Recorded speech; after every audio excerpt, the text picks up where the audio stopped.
Je vais passer la parole à Pascal Bonnet, directeur adjoint de Chembio France, que je remercie très chaleureusement parce que c'est grâce à eux qu'on a ces premiers webinaires tous ensemble. Donc un premier webinaire sur les chimiothèques avec une première présentation vulgarisée d'une trentaine de minutes en gros et ensuite une session questions-réponses à laquelle je vous invite vraiment, n'hésitez pas à poser toutes vos questions dans le chat ou en levant la main. On sera ravis d'y répondre et puis ça va aussi nourrir notre réflexion à tous. Eh bien, merci Laura pour cette présentation. Bonjour à toutes et à tous. Eh bien, tout d'abord, je souhaite remercier la Fondation Maladies Rares pour avoir mis en place ces webinaires en partenariat avec l'infrastructure de recherche Cambio France sur le sujet de la cible au candidat médicament, les secrets du criblage. Et personnellement, je suis très ravi de vous présenter ce premier webinaire qui porte sur les chimiothèques. Alors, je vais me présenter rapidement. Je m'appelle Pascal Bonnet, je suis professeur de chimie à l'Université d'Orléans. J'effectue ma recherche à l'ICOA, qui est l'Institut de chimie organique et analytique, sous la tutelle de l'Université d'Orléans et du CNRS. Et notre équipe de recherche travaille sur la conception de médicaments ou de molécules bioactives à partir d'outils informatiques. Je suis également le directeur adjoint de l'infrastructure de recherche Cambio France, que je vous présenterai tout à l'heure, et responsable de la Chimiothèque nationale, qui est un des piliers de Cambio France. Donc tout ça, je vais vous l'expliquer par la suite. Dans le passé, j'ai été vice-président de la recherche de l'Université d'Orléans ces 4 dernières années, ancien directeur du laboratoire, donc de l'ICOA, et puis j'ai été également pendant 10 ans modélisateur et responsable de projet au sein de l'entreprise Janssen en Belgique, et je suis co-inventeur d'un des médicaments issus de cette entreprise. Alors, l'infrastructure de recherche, je vais vous présenter l'infrastructure de recherche nationale Cambio France, mais avant tout, qu'est-ce qu'une infrastructure de recherche? Alors, une infrastructure de recherche qui est en général d'envergure nationale, voire européenne ou internationale, a pour objet de conduire et soutenir une activité de recherche d'excellence. Elle comprend des équipements scientifiques, des ressources telles que des collections, des archives et des données scientifiques, des services et des infrastructures numériques et tout autre outil essentiel pour soutenir une recherche et des innovations au meilleur niveau. Voilà, ça c'est la définition qui est issue de la feuille de route nationale des infrastructures de recherche du ministère de l'Enseignement supérieur et de la Recherche. Et dans le domaine des sciences du vivant, a été créée, donc en 2018, l'infrastructure de recherche nationale Cambio France. Alors, Cambio France a pour mission d'offrir aux chercheurs du secteur académique ou du secteur privé des ressources, des équipements, donc les ressources et les chimiothèques par exemple, des équipements tels que les équipements de criblage que vous voyez ici ou des équipements numériques, des services et des expertises pour l'identification et la caractérisation de molécules biologiquement actives. Voilà. Et ça, dans le domaine de la santé humaine, la santé animale, l'environnement et même la cosmétique. Donc, Cambio France, c'est constitué de 4 piliers qui sont représentés ici sur la diapositive. Le pilier chimiothèque que je vais vous présenter aujourd'hui, le pilier criblage qui vous sera présenté par mon collègue Pascal Villa, que je salue et que je vois qui est connecté, le pilier chémo-informatique qui utilise des outils numériques pour répondre à des problématiques de biologie et de chimie, et un pilier pharmacologie-toxicologie. Donc vous allez avoir une présentation, comme ça a été présenté tout à l'heure par Laura, une présentation de ces différents piliers par la suite, hein, lors des prochains mois. Donc un certain nombre de laboratoires de recherche au niveau national sont membres de Cambio France et sont représentés par les points bleus situés sur la droite sur la carte de France. Et il existe aussi une unité support, l'unité support qui est située à Montpellier. Et le cercle rouge, c'est le lieu où est stockée la Chimiothèque nationale, que je vais vous présenter tout à l'heure, et qui est stocké dans l'entreprise Evotech. Les membres fondateurs de Cambio France sont France Université, qui regroupe l'ensemble des universités françaises, deux instituts, l'Institut Pasteur et l'Institut Curie, et trois organismes de recherche, le CNRS, l'INSERM et le CEVA. Alors, je vais vous présenter le contexte de l'utilisation des chimiothèques dans la découverte de médicaments. Donc, la découverte de médicaments peut se décrire sous forme de deux grandes étapes. La première étape qui est la recherche préclinique et la deuxième étape qui est le développement clinique. Le développement clinique qui est composé de trois phases, phase 1, phase 2, phase 3, en fonction du nombre de patients, du nombre de lieux de tests cliniques. Et puis la phase 4 ou aussi la phase pharmacovigilance qui va suivre en fait l'évolution du médicament une fois qu'il a été approuvé et mis sur le marché. Au niveau de la recherche préclinique, finalement, ça commence en général par la cible thérapeutique, l'identification de la cible thérapeutique impliquée dans une maladie, jusqu'à la proposition d'un potentiel candidat médicament, qui lui va être de nouveau un peu optimisé et qui va rentrer ensuite en phase 1 du développement clinique, des essais cliniques. Donc, sur cette partie recherche clinique, il y a un certain nombre de méthodes, un certain nombre d'approches qui sont développées. Et donc, ça commence en général par du criblage, un criblage d'une chimiothèque, qui est voilà, avec les dates des webinaires qui sont présentées à côté de chaque mot-clé. Puis, lors de ces criblages, de ces chimiothèques, on va identifier une touche, donc des molécules actives. C'est la phase qu'on appelle d'identification de touche ou hit identification en anglais. Puis ces touches, ces premières molécules actives vont être optimisées dans un premier temps en tête de série, qu'on appelle des leads en anglais. Et c'est c'est la phase de hit to lead. Donc c'est l'optimisation de molécules et ces têtes de série vont encore de nouveau être optimisées, qu'on appelle le lead optimization, pour répondre à un certain nombre de critères, notamment par exemple de solubilité, toxicité, etc. Et puis ces molécules vont être ensuite testées sur un grand nombre de tests pour comprendre et répondre en fait à des critères bien définis de pharmacologie et de toxicologie. Et tout ça vous sera présenté aussi par Pascal Villa le 17 octobre. En soutien de tout ce processus, eh bien, il y a les outils numériques, alors notamment la chémo-informatique, la bioinformatique, et puis aujourd'hui l'IA, qui est de plus en plus présent au sein de la recherche préclinique. Et donc, les outils informatiques, cette partie-là, chémo-informatique, vous sera présentée le 7 novembre. Donc, comme vous voyez, en fait, la partie chimiothèque commence réellement au début, en fait, de la recherche préclinique dans les étapes de criblage. Alors, ce que je vais vous présenter aujourd'hui, ça va être, donc on va essayer de répondre à quelques questions de manière voilà, très vulgarisée, comme ça a été mentionné tout à l'heure. Qu'est-ce qu'une chimiothèque?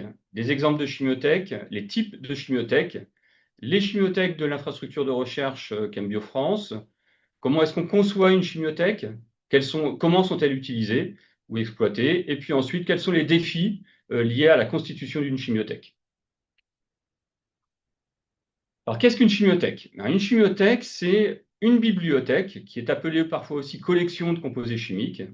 C'est une bibliothèque de molécules diverses qui sont stockées et cataloguées et annotées de manière systématique. Donc, les molécules en fait, qui sont synthétisées au sein des laboratoires, par exemple, eh bien, sont regroupées sous forme de chimiothèques. Et toutes ces molécules qui forment en fait, un ensemble assez divers de structures chimiques sont regroupées sous forme de chimiothèques. Et toutes ces molécules sont cataloguées et stockées de différentes manières que je vous présenterai par la suite. Ces molécules peuvent être des composés synthétiques, donc issus des laboratoires de chimie. Ces molécules peuvent être des produits naturels, donc issus par exemple de plantes, ou des extraits biologiques. Mais à savoir aussi qu'il y a des chimiothèques qui sont aujourd'hui dites virtuelles, puisqu'elles sont composées uniquement composées de molécules virtuelles. quelques exemples de chimiothèques. Alors, il y a deux grandes catégories. Il y a les chimiothèques dites académiques et les chimiothèques dites industrielles. Donc, les chimiothèques académiques, ce sont les chimiothèques qui sont issues des laboratoires académiques, donc des universités, des instituts et des organismes de recherche. Et puis, donc, en général, ce sont des chimiothèques beaucoup plus petites hein, que les chimiothèques industrielles. Dans les chimiothèques industrielles, vous avez aussi deux grandes catégories. Les chimiothèques qui sont issues des entreprises pharmaceutiques et entreprises biotechnologiques, et les chimiothèques qui sont proposées par les fournisseurs de composés chimiques. Donc, ce sont des entreprises qui ne font que fournir, que fournir des molécules, alors soit aux laboratoires pharmaceutiques ou aux laboratoires académiques. À droite, vous voyez en fait une image qui est issue d'une publication. Donc, vous voyez en fait les cercles sont plus ou moins proportionnels en fait à la taille des chimiothèques. Donc, en rouge, vous avez les chimiothèques qui sont issues des laboratoires pharmaceutiques. Donc, Eli Lilly, Boehringer Ingelheim, Pfizer, Evotec, AstraZeneca, Merck, mais il y en a d'autres, il y a Janssen, etc. Avec, vous voyez, des tailles de chimiothèques très grandes, des chimiothèques qui sont à la fois réelles, donc des molécules qui ont été réellement synthétisées, et des chimiothèques également virtuelles. Et puis, vous avez aussi les chimiothèques publiques, et on pourrait rajouter la Chimiothèque nationale de Chembio France. Donc, vous avez un exemple ici de quelques chimiothèques publiques, et puis les chimiothèques commerciales, qui sont justement les fournisseurs de composés chimiques. Et puis, il y a un petit point qui correspond aux médicaments. Donc, on peut regrouper tous ces médicaments, donc ces molécules qui ont été mises sur le marché, tous ces médicaments sous forme de chimiothèques.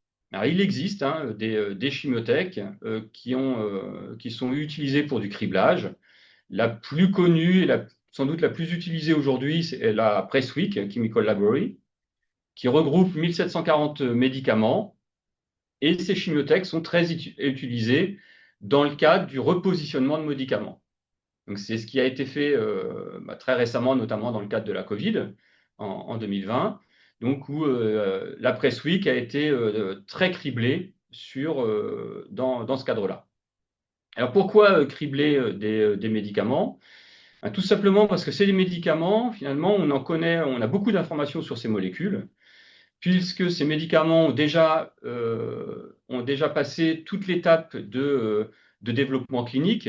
Donc, les molécules ont déjà été testées sur des patients sains et des patients malades, notamment dans la phase 1, suivant les aires thérapeutiques. Et puis, également, ces médicaments sont sur le marché depuis un certain temps. Et donc, dans le cadre du suivi de médicaments de pharmacovigilance que je mentionnais tout à l'heure, eh bien, on a beaucoup d'informations, donc des effets secondaires potentiels sur un certain type de patient, par exemple, de ces médicaments. Et donc, quand on veut repositionner un médicament, eh bien, c'est beaucoup plus rapide de repositionner un médicament issu de ce type de criblage que si on doit repartir de zéro d'un projet de recherche initial, comme j'ai mentionné tout à l'heure. En général, les deux se font en parallèle, et notamment dans le cadre de la Covid, il y a eu beaucoup de médicaments qui ont été criblés, mais également beaucoup de projets de recherche qui ont été lancés, à la fois dans les laboratoires académiques et dans les entreprises pharmaceutiques. Voilà donc les deux grandes catégories de chimiothèques. Donc sur les types de chimiothèques, c'est quel type de chimiothèque on va utiliser. En fait, les chimiothèques sont pareilles, hein, catégorisées de différentes manières. Les chimiothèques diversifiées, donc celles-ci, en fait, ces chimiothèques vont rassembler des collections de molécules très diverses. L'objectif, c'est pas de tout cribler, mais de bien cribler. Donc, plutôt que de tout cribler, donc des molécules qui sont finalement similaires les unes aux autres, eh bien, on va sélectionner uniquement les molécules diverses, on va tester ces molécules, et si on identifie une molécule active, on va aller pouvoir sélectionner des analogues dans la collection totale de la chimiothèque. Voilà, ça, c'est un premier point. Donc ça, c'est une chimiothèque diversifiée. En général, ces chimiothèques diversifiées, on va les tester lorsqu'on ne connaît pas la cible. Donc là, on travaille un petit peu à l'aveugle, entre guillemets. quand on va faire par exemple des tests phénotypiques sur des cellules, eh bien, on va plutôt cribler les chimiothèques diversifiées. Et puis ensuite, il y a les chimiothèques ciblées. C'est un petit peu le contraire. Les chimiothèques ciblées, ce sont des chimiothèques qui ont été où les molécules ont été rassemblées en fonction de leur structure chimique ou en fonction de leur type de liaison à des familles de protéines. Il existe un grand nombre de familles de protéines. Les plus connues, les plus impliquées aujourd'hui dans les, dans les maladies, ce sont les protéines kinases, les récepteurs couplés aux protéines G, les récepteurs nucléaires, par exemple. Et on s'aperçoit finalement que toutes ces molécules qui se lient à ces familles de protéines, donc par exemple toutes les molécules qui se lient aux familles de protéines kinases, vont avoir des structures assez similaires ou des points communs, des paramètres physico-chimiques assez identiques. Et donc, on va regrouper toutes ces molécules sous forme de chimiothèques ciblées, alors des chimiothèques ciblées propres aux familles de protéines kinases ou des chimiothèques ciblées propres aux récepteurs de couplés aux protéines G, etc. Et lorsqu'un biologiste a identifié une protéine kinase, un récepteur couplé aux protéines G, etc., impliqués dans une pathologie, eh bien, plutôt que de cribler la chimiothèque totale, eh bien, on va cribler plutôt ces chimiothèques ciblées. La chimiothèque ciblée en fonction de la protéine impliquée dans la pathologie. Et puis une autre chimiothèque, ce sont les chimiothèques de produits naturels qui se conservent et qui sont construites de manière un petit peu différente des autres chimiothèques. Et donc, ces chimiothèques de produits naturels, ce sont des composés de molécules isolées à partir de sources naturelles, comme je disais tout à l'heure, les plantes, les micro-organismes ou les organismes marins.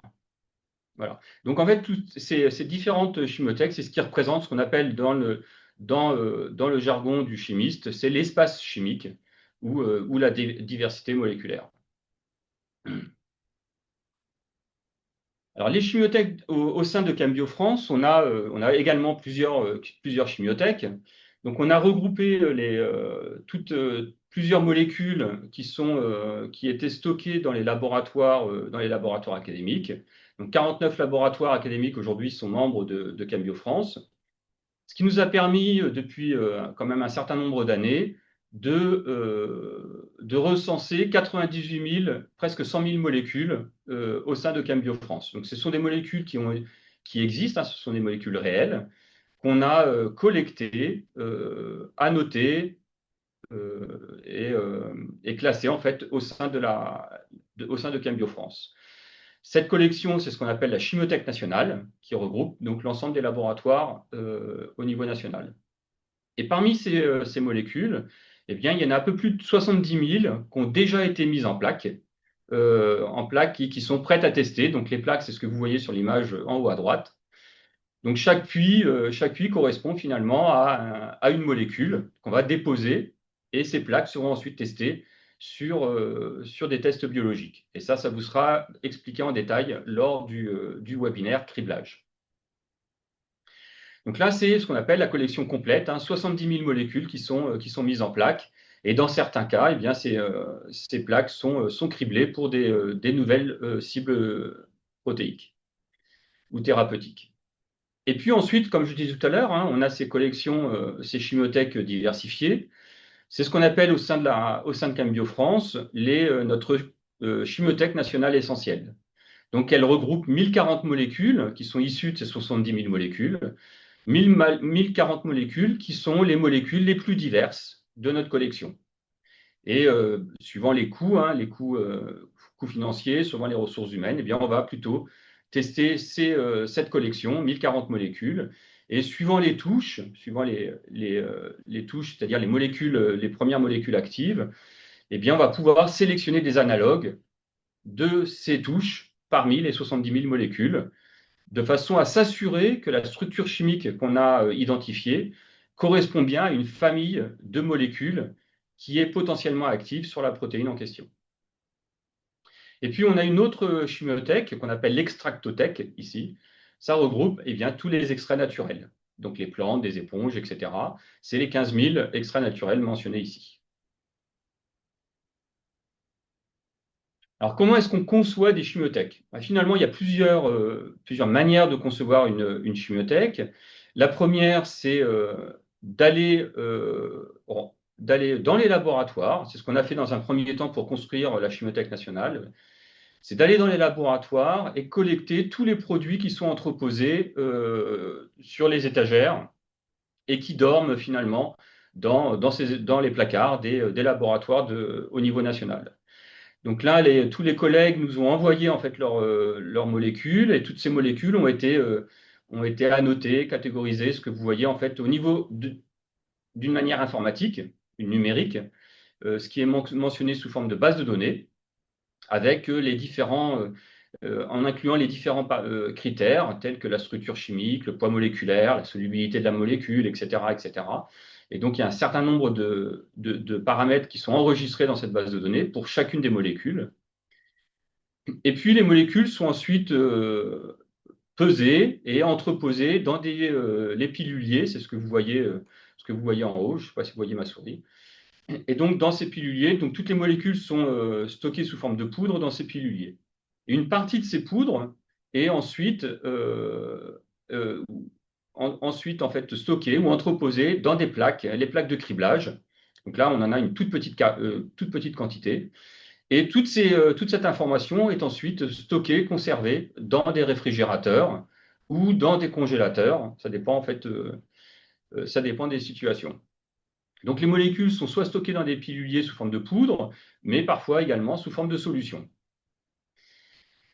Donc voilà, et donc comme je disais, hein, les molécules sont issues finalement des laboratoires, de ces molécules qui sont entreposées dans des étagères.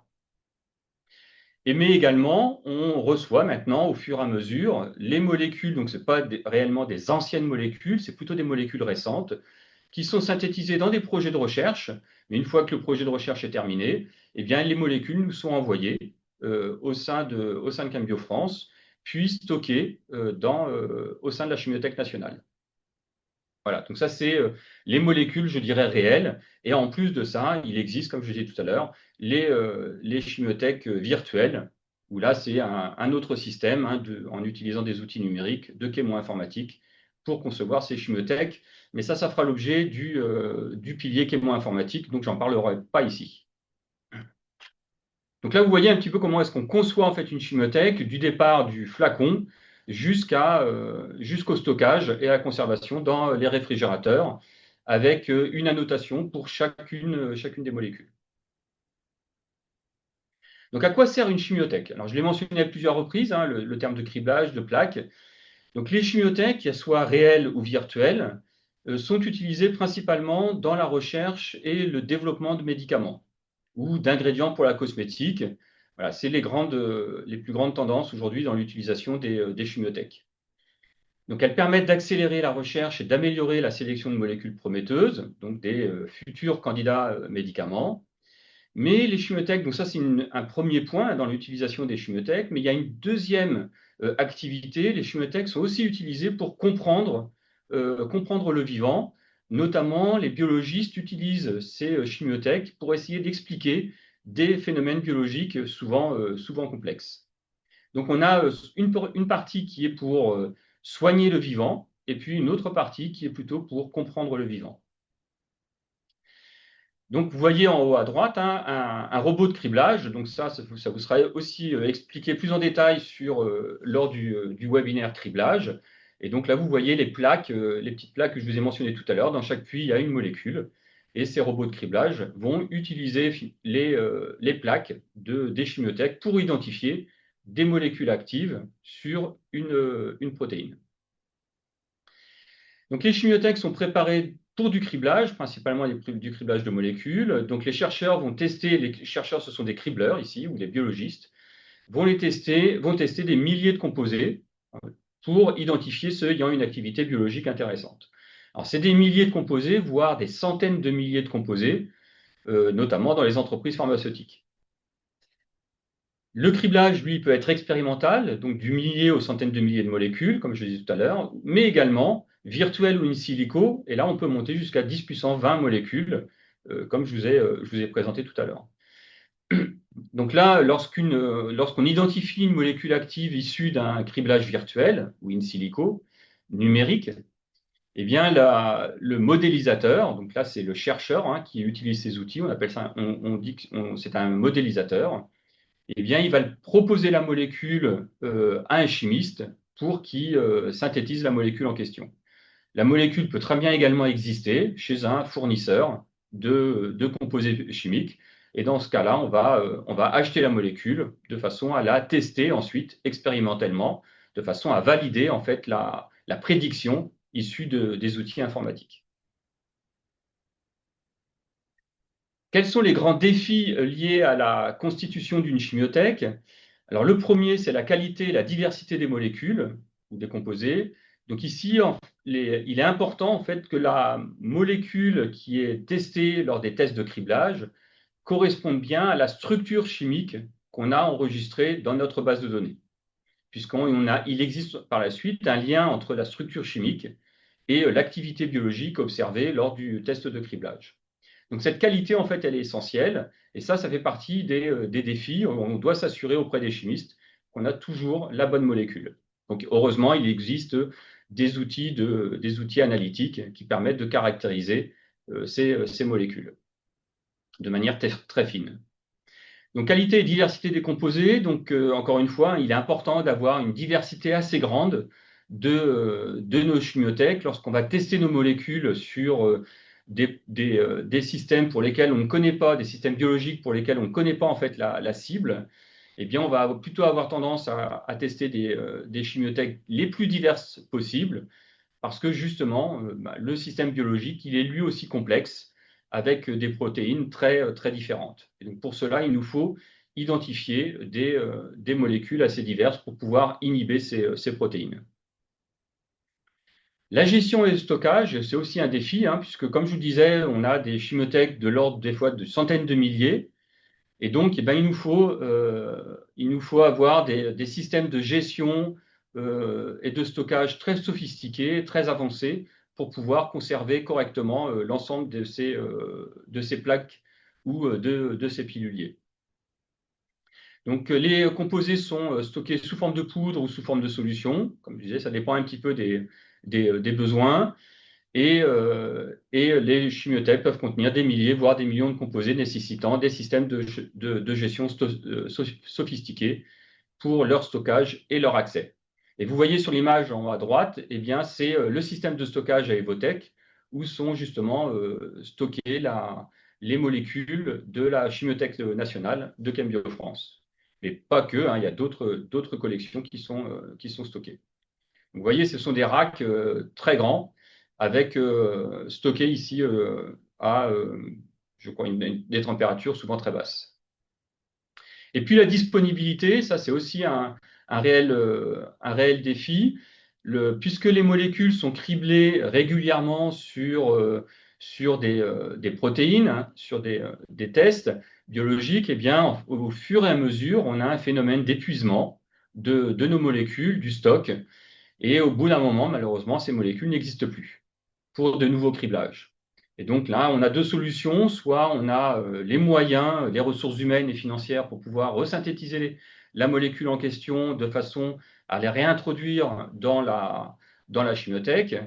Ou alors, parfois malheureusement, le chimiste n'est plus là, l'expertise n'est plus là de la synthèse de la molécule. Et malheureusement, c'est ce qu'on appelle des puits vides qui ne sont pas réapprovisionnés. Voilà, ça, ce sont les trois grands défis lors de la constitution de la chimiothèque. Voilà, pour conclure, j'espère que je vous ai convaincu hein, et expliqué l'utilité des chimiothèques. Donc, les chimiothèques, elles soient issues des laboratoires académiques ou des laboratoires industriels, qu'elles soient réelles ou virtuelles, les chimiothèques sont des outils indispensables aujourd'hui pour la recherche en chimie et en biologie, dans le domaine de la recherche pharmaceutique, facilitant la découverte de nouveaux composés thérapeutiques et l'avancement des connaissances scientifiques, notamment dans le cadre de composés-outils pour comprendre le vivant. Ah ouais, je termine ici pour voilà, pendant ces 20 minutes. Je vous ai expliqué un petit peu ce que c'est qu'une chimiothèque, comment on utilise une chimiothèque. Et puis au prochain webinaire, eh bien, vous aurez la description du criblage et toute l'utilité du criblage qui utilise justement les chimiothèques. Je vous remercie pour votre attention et je reste disponible pour échanger avec vous.